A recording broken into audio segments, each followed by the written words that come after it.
जिन लोगों ने भी अपना घर किराए पे दे रखा है या अपने घर का हिस्सा जहां वो रहते हैं कुछ हिस्सा किराए पे दे रखा है, तो ये वीडियो आप ही के लिए है। अपना घर किराए पे देने के फायदे कम, नुकसान ज्यादा है। अब उसका मैं कुछ कारण बताता हूं आपको। पहला कारण, तो अच्छा किराएदार मिलेगा या नहीं मिलेगा, सबसे बड़ा कारण तो यही है कि आपको अच्छा किराएदार मिल गया तो बहुत खुशकिस्मती है, बाकी अच्छे किराएदार आजकल मिलते नहीं है। और दूसरा कारण यह है कि किराएदार अपनी आपकी प्रॉपर्टी को किराए का ही समझेगा, वो खुद की प्रॉपर्टी नहीं समझता है। उसको उसको मालूम है कि भैया वो किराया दे रहा है तो वो मैक्सिमम यूज करना चाहता है, आपकी प्रॉपर्टी को बहुत ज्यादा पेनिट्रेट करेगा, यूज करेगा, उसको खराब करेगा। अब एक सबसे बड़ा जो कारण है कि अपनी प्रॉपर्टी किराए पे क्यों नहीं देना, जहां आप रहते हो, जहां पे भी आपका घर है, उसका कोई भी पार्टीशन किराए पे नहीं देना। भले ही वो आप लोअर ग्राउंड फ्लोर दे रहे हो या अपर फर्स्ट फ्लोर दे रहे हो या सेकंड फ्लोर दे रहे हो, जो भी दे रहे हो, अपने घर का हिस्सा जहां आप रहते हो वो किराए पे कभी नहीं देना चाहिए।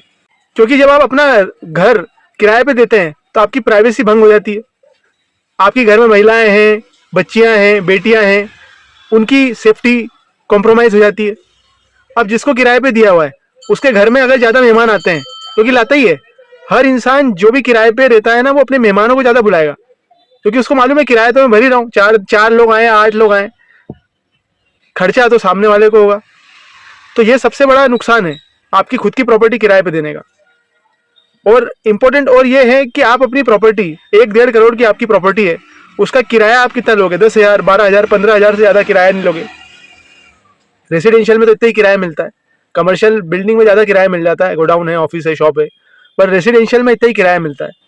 अब आपको 12-13 हज़ार रुपये में वो आपकी पूरी प्रॉपर्टी को यूज़ करेगा, अंदर कीले ठोकेगा, बाथरूम यूज़ करेगा, बाथरूम खराब करेगा, बाथरूम की जो नल फिटिंग है उसको तोड़ेगा, खराब करेगा, जगह जगह कीले ठोकेगा, पेंट खराब करेगा।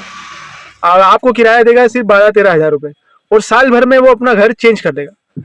किराएदार घर ऐसे ही ढूंढते हैं आजकल कि जो वेल फर्निश्ड हो, जो नए बने हों, वो नए जगह जाना ज़्यादा पसंद करेगा कि नए घर में रहेगा, साल भर यूज़ करेगा और यूज़ करने के बाद नया कर लेगा।